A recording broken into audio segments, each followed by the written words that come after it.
você reage quando dizem para você que empreender é uma loucura? Loucura seria esperar que as coisas caiam do céu. Olha, quem dá esse recado é o nosso entrevistado de hoje no Rumo Certo. Está aqui comigo, Marcos Linhares. Marcos é escritor, é mentor, trabalha também com tecnologia financeira, tem muito conhecimento, muita informação para a gente compartilhar hoje aqui no Rumo Certo. Marcos, seja muito bem-vindo. Obrigado, Sebastião. Obrigado a todos. Prazer estar aqui com vocês. Todo nosso. Obrigado também pela sua disponibilidade de tempo, tirar o seu tempinho e aceitar o nosso convite aqui para a gente conversar. Marcos, queria primeiro conhecer um pouco mais da sua trajetória e do trabalho que você desenvolve também nessa área de tecnologia financeira, né? Você é CEO da Fintech BIP. Me conte um pouco mais da BIP e da sua história também, para a partir daí a gente começar a nossa conversa. Bom, primeiramente agradecer pela oportunidade, inclusive a oportunidade de falar sobre empreendedorismo, né? Que é uma das minhas paixões, porque eu tenho uma ideia, eu sou professor de empreendedorismo há 23 anos. Então, o empreendedorismo sempre esteve presente para mim, tanto no mundo acadêmico como no mundo prático. Então, eu dou aula de empreendedorismo há 23 anos e, paralelo a isso, eu empreendo. E no mundo acadêmico, eu fiz meu mestrado, doutorado e pós-doutorado na área de empreendedorismo. E na área de mercado, eu tive dos mais diversos negócios. Meu primeiro negócio aos 14 anos, que era uma locadora de videogame.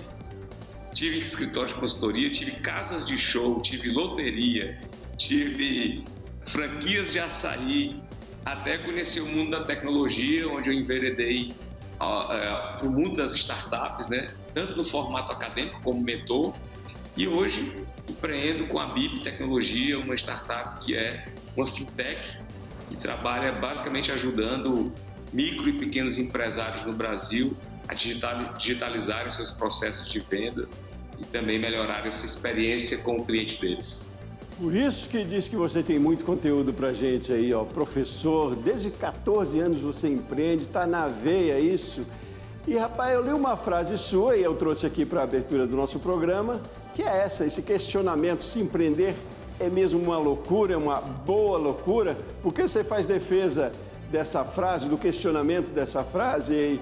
Porque é um desafio empreender, né? Um desafio diário, mas é possível e quando se tem sucesso é muito bom, né? Quando não se tem um aprendizado grande também, que é uma outra defesa sua, né?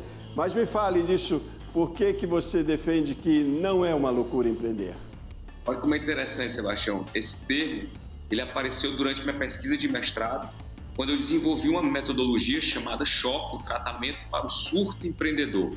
Só para contextualizar, a minha metodologia, que foi premiada, inclusive, pelo Instituto Endeavor, pelo Sebrae, como a melhor técnica de ensino de empreendedorismo do Brasil, e se transformou num livro, né, chamado SHOC, o tratamento para o surto empreendedor, ele é resultado de uma pesquisa que eu fiz tentando provar que empreender é comportamental.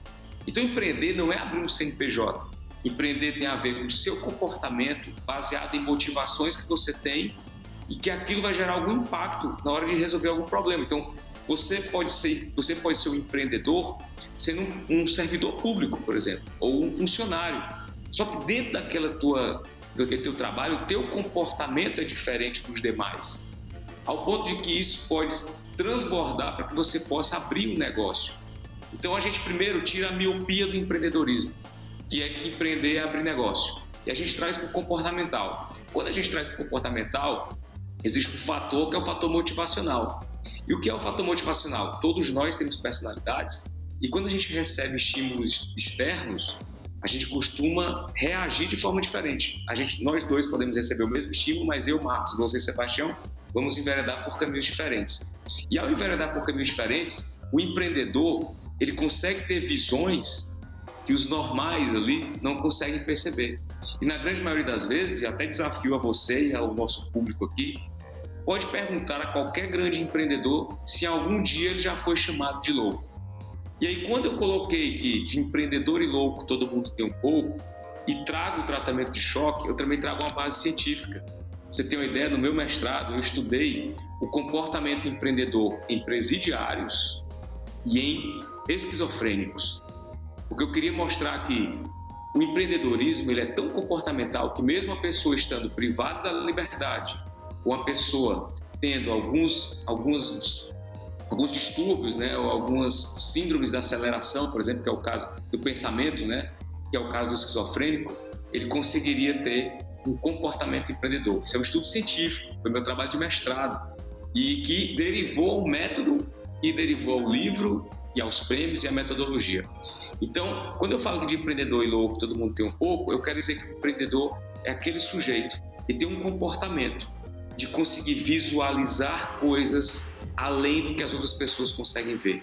Ele consegue imaginar e ele consegue planejar uma determinada quantidade de passos que vão fazer com que ele chegue a um determinado objetivo. Então, se você vê um empreendedor, ele vai olhar para um terreno e vai dizer assim, olha, nesse terreno pode ser, vai dar certo um posto de gasolina, ou naquele terreno, ou naquele espaço, naquela cidade vai dar certo uma escola. Então, ele consegue ter visões por conta de motivação comportamental. E aí, a gente parte desse princípio de que o comportamento empreendedor, ele é o que diferencia muitas vezes as pessoas que enxergam problemas e reclamam e pessoas que enxergam problemas e criam soluções, porque elas têm essa visão além dos normais. E por isso que muitas vezes as pessoas chamam essa visão de loucura. Por isso, desafio de novo.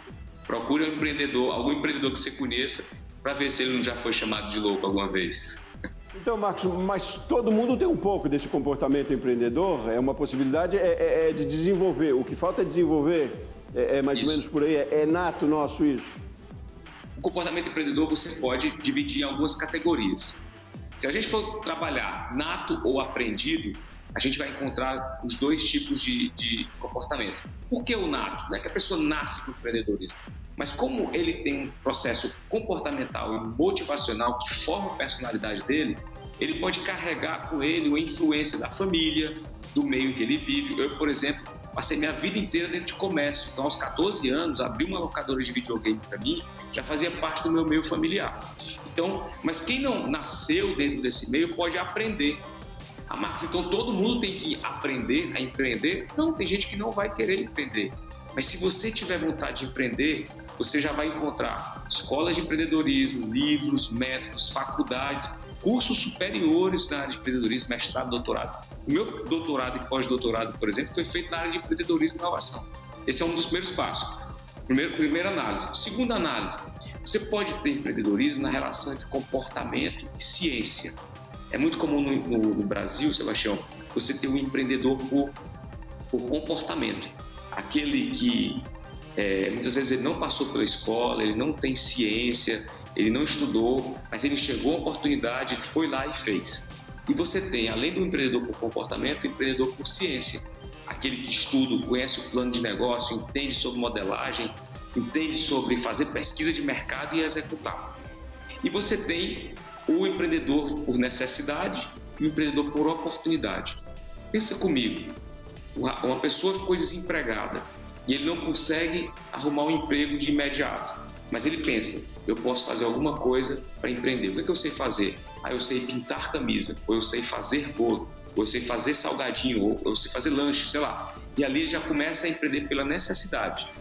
E no outro perfil, que é por oportunidade, muitas vezes, é aquela pessoa que ela já empreende, mas ela cada vez mais quer crescer e ela vai encontrando oportunidades porque ela está com as suas, vamos dizer assim, as suas anteninhas ligadas a toda e qualquer oportunidade. Mudou um determinado cenário no Brasil, ou mudou um determinado cenário na minha cidade que me permite abrir um novo negócio para atender um novo público.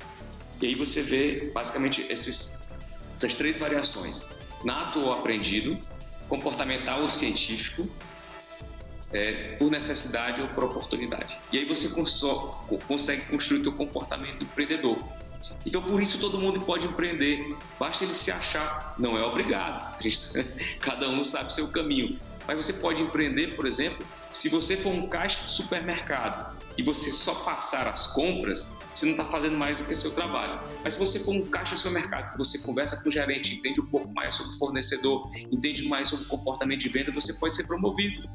E essa promoção, você está empreendendo, é o que a gente chama de intraempreendedorismo, você empreender dentro do seu trabalho já.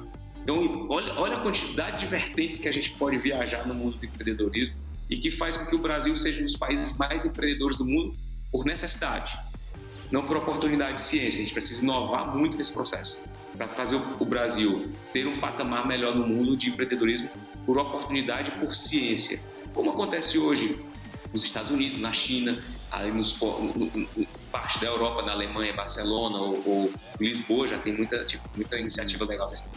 E aí a gente entra muito na questão do conhecimento, da informação, do planejamento, né? É ótimo que a gente tenha conceituado, tem essas definições também, mas aí a partir daí, a eficiência, o sucesso de um empreendimento depende de muito mais do que essa identificação, né, Marcos? Por onde se começa, então? É claro que é conhecimento, é planejamento, mas pela sua experiência, pelo seu conhecimento também, de que forma isso? A gente adquire, como traz o conhecimento para tornar esse negócio mais do que necessidade, mais do que a oportunidade, mais do que o fato de ser nato, mas tornar isso rentável, produtivo, competitivo também, né? Eu costumo responder essa pergunta que você está fazendo, uma provocação para o teu público. Se eu perguntasse nesse momento para você, Sebastião, de que lado você está, dos problemas ou das soluções? Instintivamente, a nossa cabeça vai dizer que a gente quer estar do lado das soluções. Só que esse é um pensamento de consumidor. É aquele pensamento que você diz o seguinte: eu quero ir ao supermercado e ter muitas opções, muitas soluções. Eu quero viver numa cidade que tem muitas soluções como restaurantes ou como prestadores de serviços. Só que esse é um pensamento de consumidor. Porque se você perguntar para o empreendedor de que lado ele quer estar, dos problemas ou das soluções, ele vai te responder que quer estar do lado dos problemas. Ou ele quer estar num mercado que tenha muitos problemas. Porque um mercado que tem muitas soluções é um mercado que tem muita concorrência. Então, o primeiro ponto é esse. Se você, como empreendedor, ser um caçador de problemas. Onde estão os problemas? Quem tem os problemas? Como as pessoas resolvem esses problemas? A maneira como essas pessoas resolvem esses problemas acontece de uma forma inovadora ou de uma forma usual? Essas pessoas pagariam para resolver esse problema? Então, se você começa a mapear problemas no teu bairro, na tua cidade, no teu estado, e ver que existem problemas que podem ser resolvidos com o teu comportamento empreendedor, porque você pode oferecer uma solução, você começa a desenhar o teu caminho empreendedor. Então, o primeiro passo, como você perguntou, na minha concepção, é você identificar que tipos de problemas as pessoas têm, como esses problemas se relacionam com a necessidade dessas pessoas, para que elas possam ter, inclusive, o sentimento e a motivação de compra. Aí você pega isso e coloca em 3 ciclos básicos. Eu chamo de gente. É GNT, vamos dizer assim. Mas não é GNT canal de TV, não. É G de gente, N de negócios e T de tecnologia. Tá? Gente, se comunique com as pessoas. Eu quero empreender. O que as pessoas acham sobre o mercado? O que as pessoas estão buscando? Quais são as necessidades delas? Pelo que elas pagam? Gente, se elas pagam, se elas têm problemas, eu posso gerar um negócio. E nesse negócio, o que eu vou oferecer? Como é que esse meu negócio vai se relacionar com essas pessoas? Que tipo de motivação de compra esse negócio vai se relacionar com essas pessoas? E hoje, eu acrescento o T de tecnologia.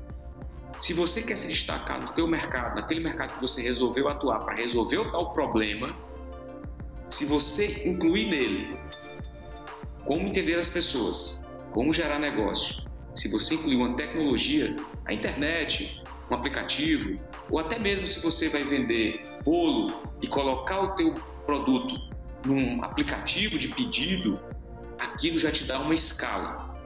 Então, pensa comigo.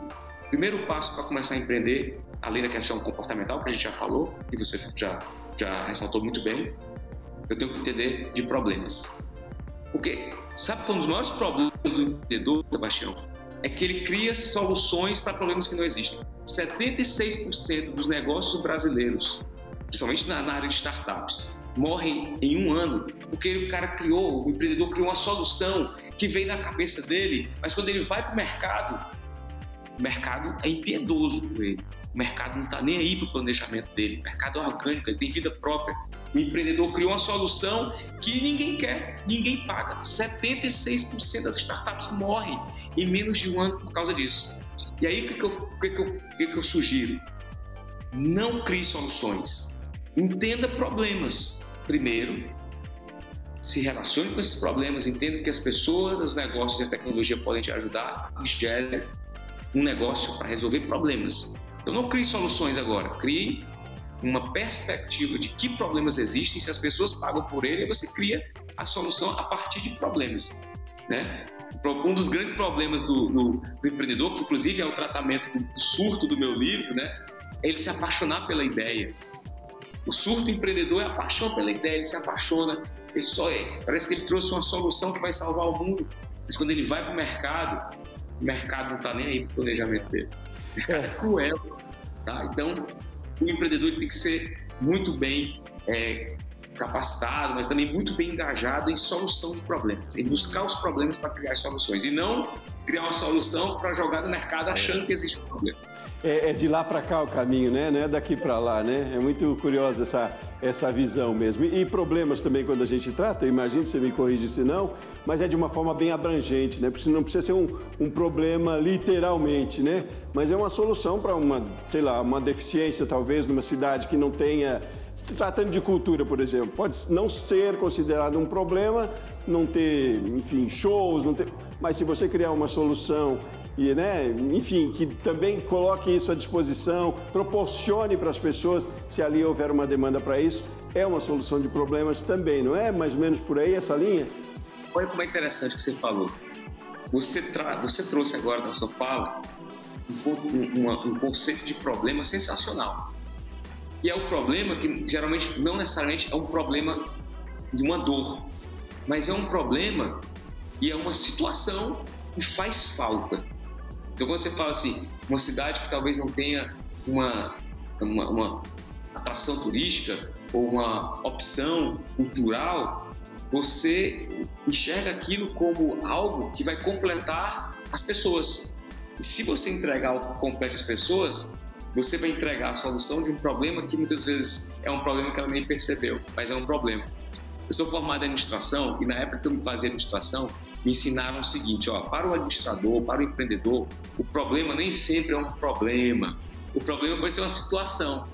Então agora você imagina, diante do que você falou, que está corretíssimo, se o empreendedor consegue ter sensibilidade de entender que o problema é algo que falta às pessoas. Pode ser uma dor, mas também pode ser algo que falta. Vou dar um outro exemplo aqui. Nos Estados Unidos, por exemplo, quando você cria uma startup, eles categorizam se é uma startup remédio ou se é uma startup vitamina. O que é uma startup remédio? É aquela startup que cura uma dor. É um aplicativo de pedido de carro para você se locomover. Mas o que é uma startup vitamina? É uma rede social, por exemplo, como o Facebook, como o Instagram. Não é que ela resolva um problema, né, de dor, mas ela resolve o teu problema, talvez, de se relacionar, de se mostrar nas redes sociais, entendeu? Então, isso que você falou é certo. O problema, ele é uma situação. E o empreendedor, com a sensibilidade que ele tem, ele pode gerar negócio a partir disso. Ótimo. Pode ser uma dor, mas pode ser uma alegria também, um alívio também, né?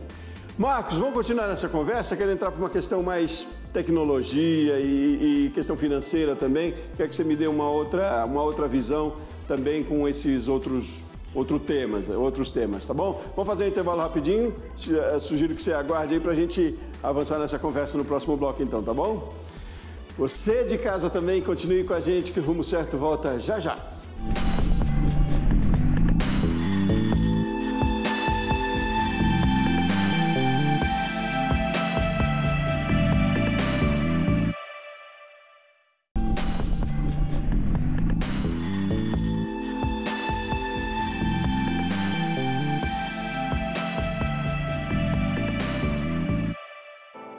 De volta com o Rumo Certo e hoje nós estamos falando da loucura, da boa loucura de empreender e quais as técnicas para isso. Eu tenho um especialista no assunto aqui comigo, professor, escritor e também CEO de uma fintech, a Fintech BIP.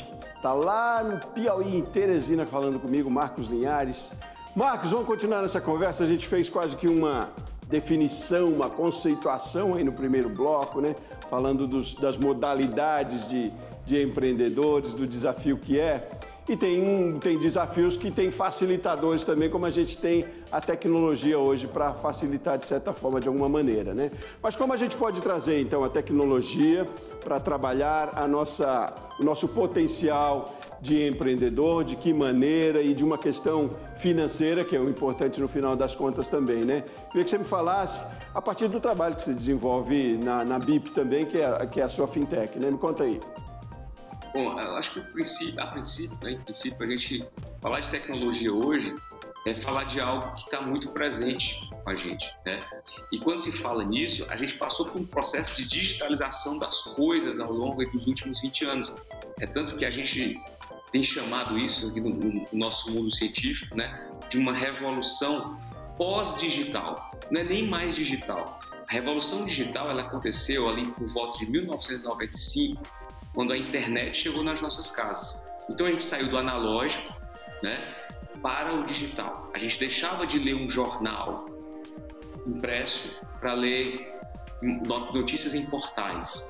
A gente deixava talvez ali de escutar a música que era no vinil ou no CD e passou a ver formatos digitais. E a internet passa a ser na nossa casa um instrumento de estudo, de pesquisa, de compras, né? Então a gente sai da compra do mercado da minha cidade para a compra na internet. Então esse é um processo de uma revolução digital, a saída do analógico para o digital.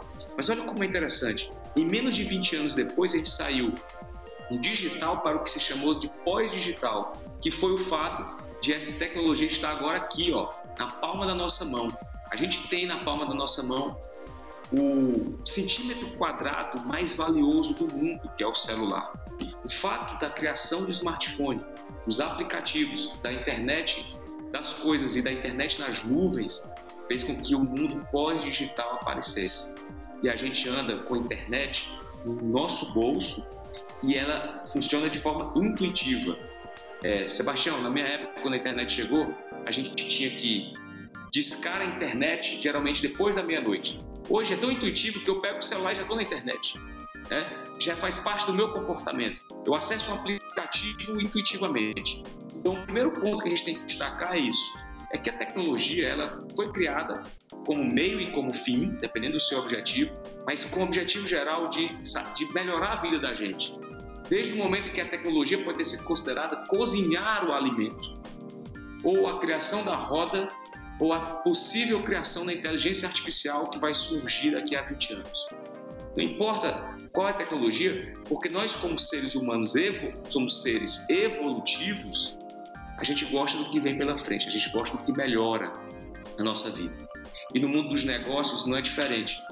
Se o mundo dos negócios atende à necessidade das pessoas e as pessoas querem facilidade, comodidade, entrega, as pessoas querem intuitividade, as pessoas não querem mais ter trabalho nem de aprender o que teu negócio faz. Muitas vezes ele só quer usar o teu serviço, contratar o teu serviço sem muita explicação. É como se você fosse chegar numa loja para ser atendido e a atendente chegasse para você e dizer, não sei te responder, eu vou ter que falar com o meu gerente. O gerente, eu preciso falar com o meu diretor. Isso não é um atendimento, isso é burocracia. E as pessoas estão cada vez mais buscando intuitividade. Então, o primeiro ponto dessa percepção de tecnologia que a gente tem que pensar é que a gente hoje tem acesso suficiente para ter uma qualidade de vida, quando se fala em tecnologia, né, em uso de serviços, muito melhor por conta desse aporte, né, dessa quantidade gigante de tecnologia que a gente tem. No mundo dos negócios, então, a gente chega para facilitar a vida de quem faz negócio no formato de compra, como quem faz negócio no formato de venda. Então, o mercado não muda, os hábitos de consumo não mudam, o que muda é a experiência. Então, os nossos hábitos de consumo sempre vai ser, talvez, aí, vestir branco no Réveillon, comer ovo de Páscoa na Páscoa, enfim, comprar presentes do namorado, dos pais, das mães. Mas o hábito de consumo não muda, mas a experiência vai mudar. Então, quando você vê que o brasileiro ele gosta de peixe inchado, cria-se uma startup chamada Buscapé, que é pensar em citar preços. A maneira que você, se você gosta, por exemplo, de tomar um vinho, você pode comprar um vinho numa delicatessen da tua cidade, você pode assinar vinho pela internet. Então, a tecnologia chega para isso, para gerar melhores experiências naquele hábito de consumo que a gente tem, que geralmente não muda. E assim é o novo perfil dos negócios, né? O novo perfil dos negócios tem a ver com tecnologia, porque a tecnologia entrega essa experiência melhor, entrega a intuitividade, entrega os adjetivos que a gente mais gosta de ver numa empresa. O melhor atendimento versus velocidade, menor tempo de espera, mais intuitividade, mais uso. Eu quero usar, eu quero contratar teu serviço e pronto, a tecnologia facilita isso. É interessante que a gente tem que entender como um facilitador mesmo, né? Ela é para incluir, ela é para mais uma ferramenta, né? Ela não substitui, porque contraditoriamente ou curiosamente, eu diria, apesar de ser tão técnica a coisa e quase que a gente faz por já, né, automaticamente, a relação humanizada ela é ainda preponderante, né? Ela precisa ser, apesar de toda a tecnologia que a gente tem, né? A gente está finalizando já, queria conversar muito mais com você sobre isso, porque é curioso, a gente fala aqui de tecnologia e às vezes assusta para quem talvez não seja dessa geração mais nova, a partir da minha, talvez para trás, mas é preciso entender que coisas não mudam nunca, como você falou aí de costumes, relações humanizadas, o tete-a-tete, o olho a olho, a conversa não muda, né? Que a gente vê também grandes corporações usam a tecnologia de sistemas que às vezes eles mais afastam do que aproximam, né? É preciso voltar à aproximação, talvez. Queria concluir essa nossa conversa, se é que é possível, meio que sintetizar tudo isso que a gente falou, do quanto é importante a gente entender a definição e a ação que precisa ser feita enquanto empreendedor. Que você sintetizasse para a gente de tudo que a gente conversou aqui, que pontos são muito importantes para a gente levar como orientação lá para quem está nos assistindo em casa, pequeno, médio, enfim, todos os níveis de empreendedores. O que você considera mais importante dizendo que isso não é uma loucura, ou se é uma loucura muito necessária e muito boa? Eu tenho uma startup chamada BIP, sabe, Sebastião? E ela me ensinou muito. Além de todo o estudo científico que eu tenho no empreendedorismo, ter uma empresa que atende o empreendedor me ensinou muito. Então, hoje o BIP é uma fintech que atende micro e pequenos empreendedores que querem vender e reduzir custos de venda nos seus meios de pagamento. Isso me mostrou que esse microempreendedor brasileiro, ele, de certa forma, é um grande guerreiro, né? Por quê? Porque ele passa por esse sentimento da loucura, de que muitos não confiam nele, empreende muitas vezes com poucos recursos, eu falo poucos recursos tecnológicos, poucos recursos científicos, poucos recursos financeiros, mas ele empreende com uma grande coragem.